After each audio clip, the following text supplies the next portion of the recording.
তে থাকা কয়েকটা জিনিস দিয়ে সন্ধ্যা টিফিনের জন্য একদম টেস্টি মজাদার একটি রেসিপি আপনাদের সঙ্গে শেয়ার করব। নমস্কার বন্ধুরা, কাজল ভিলেজ কিচেনে সকলকে স্বাগত জানাই। রোজকার মতো আজও রান্নাঘরে চলে এলাম। আজকের রেসিপি প্রথম থেকে লাস্ট পর্যন্ত দেখতে থাকুন, আশা করছি ভীষণ ভালো লাগবে। তো চলুন তাহলে শুরু করা যাক। এখানে টিফিনটা করার জন্য একটা বাটি নিয়েছি, বাটির মধ্যে দুটো ডিম ভেঙে দেব। আমি এখানে দুটো ডিমের ব্যবহার করছি, তোমরা চাইলে এখানে কম বেশি ডিম নিতে পারো।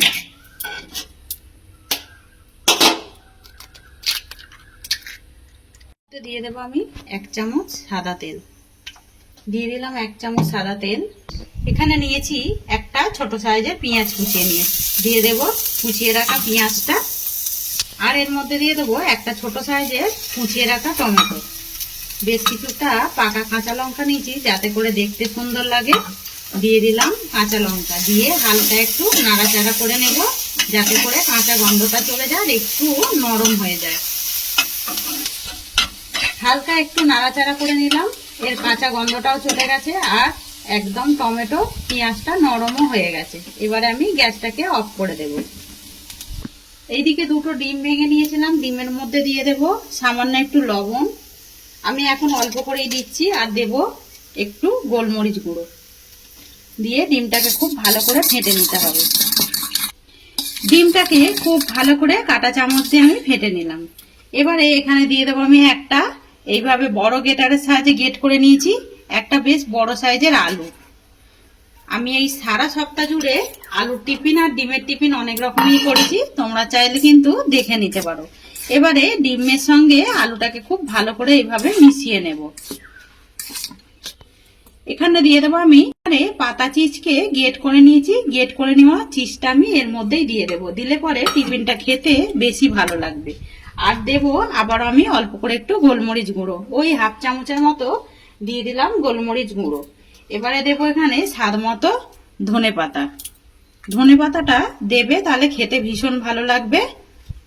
এবারে দেবো আমি স্বাদ মতো লবণ বা মাপ মতো লবণ, দিয়ে দিলাম লবণ। চিজের মধ্যে কিন্তু লবণ থাকে, আর এখানে পেঁয়াজ আর টমেটোটা যে ভেজে রেখেছিলাম এইটাকে আমি এর মধ্যে দিয়ে দেব। এবারে 2 চামচ আমি এখানে কর্নফ্লাওয়ার দিয়ে দেব, তোমরা চাইলে এখানে ময়দাও ব্যবহার করতে পারো। দিয়ে দিলাম 2 চামচ ভরে ভরে কর্নফ্লাওয়ার, দিয়ে সমস্ত উপকরণগুলোকে ডিমের সঙ্গে খুব ভালো করে এইভাবে মিশিয়ে নিতে হবে।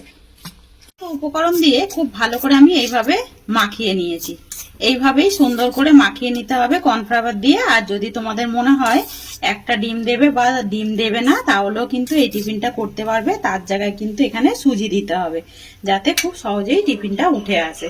আমি 4টে ছোট ছোট বাটি নিয়েছি, আজকে টিফিনগুলোকে বাটির মধ্যেই করব। এর মধ্যে হালকা করে একটু সাদা তেল ব্রাশ করে দিচ্ছি যাতে খুব সহজেই টিফিনগুলো উঠে আসে। সমস্ত বাটির গায়ে আমি সুন্দর করে তেল ব্রাশ করে দিয়েছি। এখানে যে গোলাটা গুলেছি ডিমের মিশ্রণ দিয়ে, এখানে একটা হাতা নিয়েছি। এবারে খুব ভালো করে একটু মিশিয়ে নেব, মিশিয়ে নিয়ে সমস্ত গোলাগুলোকে এক হাতা করে এর মধ্যে দিয়ে দেব। কোনো রকম খাবার সোডা ইনো দেবার দরকার নেই, এইভাবে সমস্তর গায়ে দিয়ে দেব। বাটিগুলোকে এইভাবে একটু ঝাঁকিয়ে দেব যাতে করে একটু সুন্দরভাবে সেট হয়ে যায়। আমি যেহেতু এর মধ্যে চিজ দিয়েছি খেতে ভালো লাগার জন্য, একদম নতুন রেসিপি। আপনাদের কিরকম লাগলো অতি অবশ্য কমেন্ট করে জানাবেন। ওপর থেকে আমি আরো একটা পাতা চিজকে এইভাবে আমি টুকরো করে নিয়েছি, তো এই টুকরো করা চিজগুলোকে এর উপর থেকে আমি আবারও এইভাবে দিয়ে দেব যাতে করে দেখতেও সুন্দর লাগে, টিফিনটা খেতে তো আরো বেশি সুন্দর লাগবে।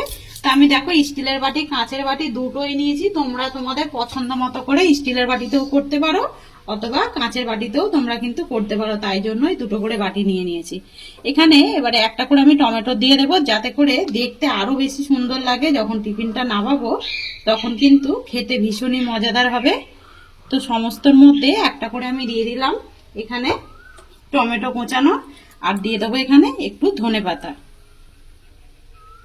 সমস্তর গায়ে অল্প অল্প করে এইভাবে দিয়ে দেব ধনে পাতা কোঁচানো। সমস্ত বাটির গায়ে আমি সুন্দর করে ধনে পাতা দিয়ে দিয়েছি। এখানে একটা কড়াকে আমি খুব ভালোভাবে গরম করে নিয়েছি। এবারে সমস্ত ঝাঁকিয়ে নেওয়া বাটিগুলোকে এইভাবে সুন্দর করে তাওয়ার গায়ে বসিয়ে দিতে হবে। তোমরা চাইলে এখানে স্টিলের কড়াতেও একটা থালা বা স্ট্যান্ড দিয়েও কিন্তু এইভাবে বসিয়ে দিতে পারো। সমস্ত টিফিনগুলো এর মধ্যে বসিয়ে দিলাম। এবার এটাকে ঢাকা দিয়ে এটাকে 10 মিনিটের জন্য খুব ভালোভাবে রান্না করে নেব। 10 মিনিট পর ফিরে এলাম।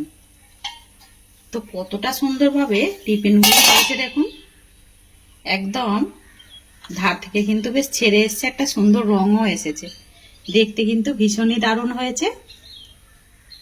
সমস্ত টিফিনগুলোকেই আমি একটা থালার মধ্যে সাজিয়ে নিয়েছি, আর কতটা দেখতে সুন্দর হয়েছে দেখুন। আর এইগুলো কিন্তু খুব সহজেই টিফিনগুলো এইভাবে ঠান্ডা হলে ছেড়ে আসবে। তো আজকের রেসিপি আপনাদের কিরকম লাগলো অতি অবশ্যই কমেন্ট করে জানাবেন। যদি রেসিপিটি ভালো লেগে থাকে একটা লাইক করে দিয়ে এইভাবে আমার পাশে থাকবেন, আমাকে সাপোর্ট করবেন। আমার এরকম নিত্য নতুন রান্নার জন্য পাশে থাকা বেল আইকনটি প্রেস করবেন। সবাই ভালো থাকবেন, সুস্থ থাকবেন, ধন্যবাদ। আবারও কোনো নতুন রেসিপি নিয়ে ফিরে আসবো। আজকের মতো এই পর্যন্ত।